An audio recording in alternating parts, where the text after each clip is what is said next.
नमस्कार, आप देख रहे हैं फसल क्रांति।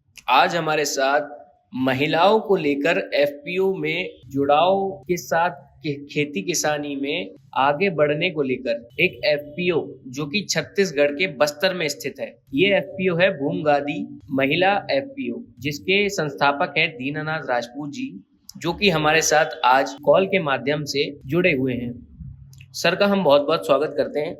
दीनानाथ राजपूत जी, आपका बहुत बहुत स्वागत है। जी धन्यवाद। सर, सबसे पहले तो जानना चाहेंगे कि किस तरीके से आपने ये एफपीओ की शुरुआत की और कितनी महिलाएं आपके साथ शुरुआत में जुड़ी हुई थी? ये हमने एक वुमन एम्पावरमेंट का, साथ ही महिलाओं के साथ जो एनआरएलएम हमारी जो संस्था थी उनके द्वारा कार्य किया गया। स्टार्टिंग में करीब 300 महिलाओं के साथ 337 महिलाओं के साथ इसको चालू किया गया था। कृषि और वनोपज के जो उत्पाद है उस पे, और करीब इस पे 2 से 3 जो कर्मचारी हैं उनके माध्यम से चालू किया गया था। बस्तर के एक बहुत पिछड़े क्षेत्र है, बस्तानार है, वहां से, जो एक तरीके से कहा जाए इंडिया का सबसे पुअरेस्ट ब्लॉक भी था। इसको हमने 2018 में स्टार्ट किया, और इसका मूल उद्देश्य था कि जो हमारी आदिवासी महिलाएं हैं वो कहीं ना कहीं खेती और वनोपज से उनका जुड़ाव है, तो उनको एक सशक्तिकरण, साथ ही एग्रीकल्चर के जो आधुनिक तकनीक है वो उससे जुड़े, और ग्रुप फार्मिंग के माध्यम से वो एक अच्छा इनकम ऑफ सोर्स अपनी आजीविका को बढ़ा सके और आगे बढ़ सके। इस उद्देश्य से इसका स्थापना किया गया था। जी सर, जानना चाहेंगे कि महिलाओं के साथ आपने इसमें अभी मेंशन किया कि आपने आदिवासी महिलाओं को अपने एफपीओ में जोड़ना शुरू किया शुरुआत से ही। तो सर, आदिवासी महिलाओं के जुड़ाव को लेकर आपकी क्या मानसिकता रही थी कि शुरुआत करते समय आपको क्या कठिनाई सामने देखी गई आपने, और क्या समस्याएं आई, और किस तरीके से आपने उससे आगे बढ़े? बस्तर कहा जाए तो एक तरीके से यहाँ बहुत सारे डिफिकल्ट्स भी थे, बहुत सारी समस्याएं थी स्टार्टिंग में जब हमने काम चालू किया। महिलाओं को लेने का कारण ये था कि यहाँ लगभग आदिवासी महिलाओं को लेने का स्पेशली कारण ये था कि यहाँ के जो पॉपुलेशन भी है, ऑलमोस्ट आपका 85% आदिवासी ही यहाँ निवासरत है। और ये क्या है, जो मूल हमारी जो अवधारणा है, मूल एग्रीकल्चर की जो व्यवस्था है, उनसे कहीं ना कहीं ये दूर होते जा रहे थे, या तो फिर उनसे संपर्क नहीं हो पा रहा था। तो सरकार की बहुत सारी योजनाएं हैं जो उन तक नहीं पहुंच पा रही थी, और मुख्यतः यहाँ की जो जीवन शैली है महिलाओं पे बेस्ड था कि महिलाएं यहाँ घर द्वार जो भी होता है, सांस्कृतिक कार्यक्रम होगा या फिर पारिवारिक जो जवाबदारी है, वो मुख्यतः महिलाओं पे ही निर्भर था। ये सोच के हमने महिलाओं को लिया, और महिलाएं इस पे सेल्फ हेल्प ग्रुप के माध्यम से भी जुड़े हुए थे। तो इन दोनों का एक संयोजन करके महिलाओं को चुनना हमारा एक हमारी जो बेसिक जो समस्याएं थी उससे एक निवारण भी था, और महिलाओं के द्वारा काम करने से एग्रीकल्चर की जो समस्याएं उनको भी समझ सकते, और एक आगे उनको महिला सशक्तिकरण और ग्रुप के माध्यम से वो एक आगे अपनी पहचान और पहुंच बना सके। इस उद्देश्य से महिलाओं को जोड़ा गया, और जो बेसिक समस्याएं थी, पुरुष प्रधान जैसे जगह पे महिलाओं को क्या है उतना स्थान नहीं मिल पा रहा था, तो उस उद्देश्य से भी हमने महिलाओं को रखा कि महिलाएं आगे आए और अपने जो वर्चस्व है उनको अच्छे से वो साबित कर सके, और इस पे कहीं ना कहीं वो खरे भी उतरे। आज की स्थिति में महिलाएं 6100 महिलाएं जुड़ भी चुकी है, और बहुत अच्छा कार्य भी कर रहे हैं इनके माध्यम से। जी सर, शुरुआत की बात हमने शुरुआत में ही कर दी, अब बात करेंगे कृषि क्षेत्र की। तो सर, कृषि क्षेत्र की बात करें तो आपने शुरुआती दौर में क्या क्या उत्पादों से शुरुआत की थी, और अब आपके पास क्या क्या उत्पाद हैं जो कि आप दूसरों आगे बेचते हैं? अभी तो मुख्यतः जैसे छत्तीसगढ़ है, छत्तीसगढ़ जैसे धान का कटोरा कहा ही जाता था, तो छत्तीसगढ़ में धान की तो पैदावार थी ही, साथ ही बस्तर का जो जियोग्राफी भौतिक जो स्थिति है, वहाँ मक्का के बहुत अच्छा पैदावार थी, साथ ही कोदो कुट की रागी है, इनका अच्छा उत्पादन था। और हल्दी का भी हमने वहाँ बहुत अच्छा उत्पादन दिया। तो ये प्रारंभिक हमने कृषि की इन उत्पादों को लिया। उसके साथ साथ ही एग्रीकल्चर उसके साथ ही वनोपज की प्रचुर मात्रा में यहाँ भंडार है। तो इमली और आमचूर को हमने प्रारंभ में लेके किया। ऐसे 5 उत्पादों को हमने लेके किया हुआ था। उसके बाद अभी जो हम बाहर भेज रहे हैं या फिर वैल्यू एडिशन कर रहे हैं, उसमें मुख्यतः हमारे मिलेट्स हैं, कोदो कुट की रागी है, इमली है, और उसके साथ साथ हमने काजू को भी एडिशनल एड ऑन किया है। काजू भी अच्छा सर, तो आप ड्राई फ्रूट्स को भी इंक्लूड करते हैं अपने एफपीओ में? जी, काजू का भी है। काजू के साथ चिरौंजी वगैरह अभी हमने ऐड किया हुआ है।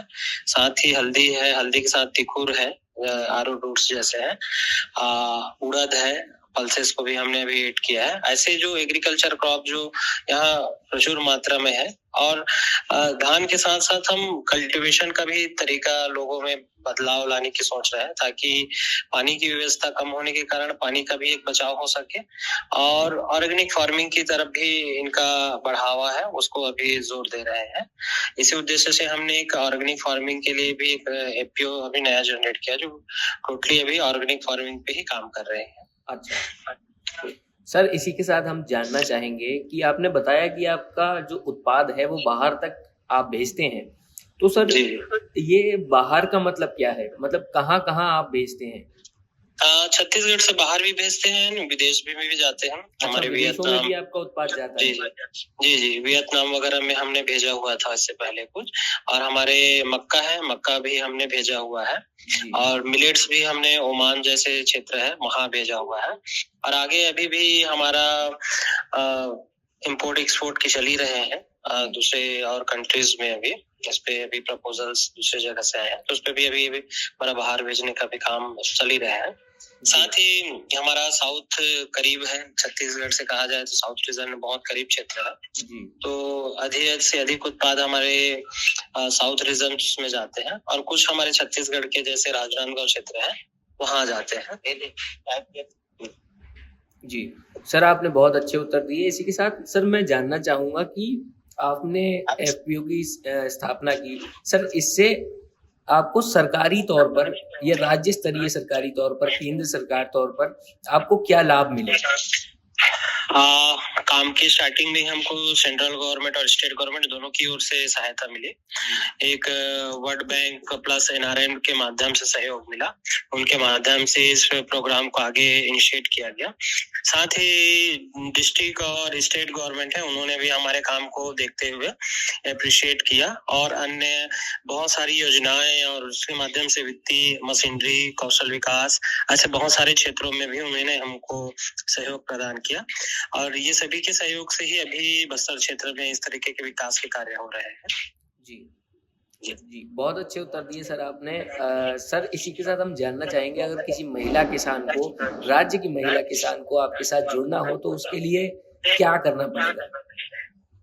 अभी तो हमारा बेसिकली बस्तर क्षेत्र में ही कार्य करने का था। राज्य के दूसरे जगह यदि काम कर रहे हैं तो हम दूसरे जगह राज्यों के लिए दूसरे जिलों में, राज्य के दूसरे जिलों में भी हम उस तरीके का सहयोग, उनको एक्सपोजर विजिट का सहयोग प्रदान करते हैं कि वो आके महिलाएं सीखे, और हमसे सीख के वो अपने क्षेत्रों में भी इस तरह के एपीओज या फिर अपने लाइवलीहुड जनरेशन के लिए वो काम करें।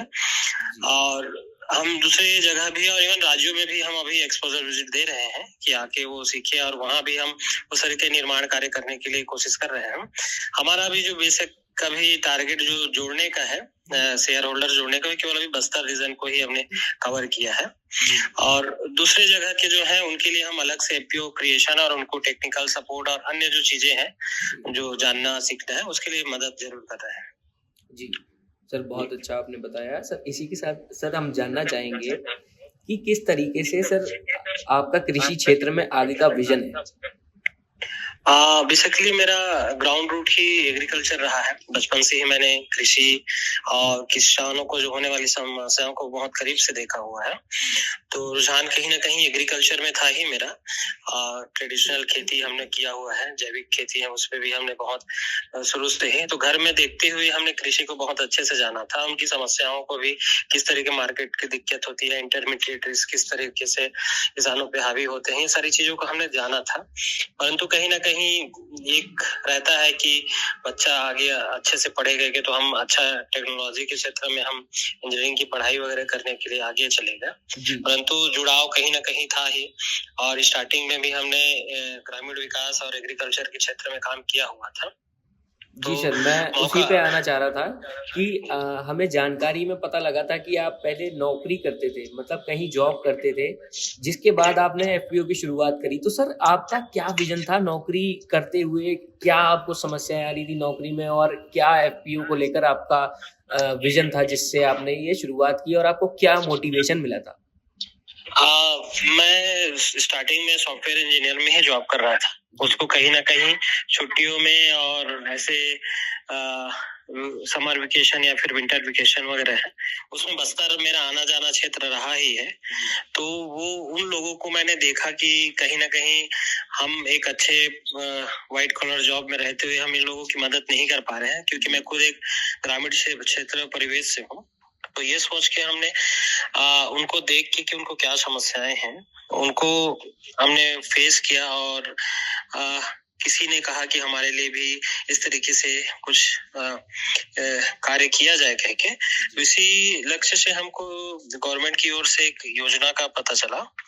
तो फिर हमने इन महिलाओं को जोड़ के फिर इस तरीके से एक एफपीओ का जो कार्य है उसको आगे बढ़ाया।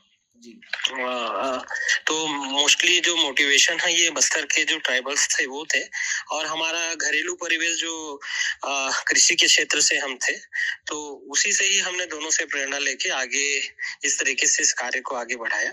जी, बहुत बहुत शुक्रिया सर आपका। दीनानाथ राजपूत जी का बहुत बहुत धन्यवाद करते हैं कि हमारे साथ ये कॉल पे जुड़े हुए रहे।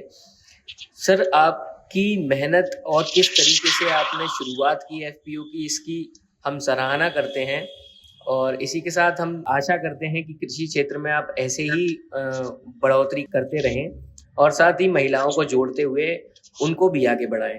तो हमारे साथ जुड़े हुए थे दीनानाथ राजपूत जी। आप सुन रहे थे फसल क्रांति। खेती और कृषि से जुड़ी हुई बाकी सभी खबरों के लिए बने रहें फसल क्रांति के साथ। नमस्कार।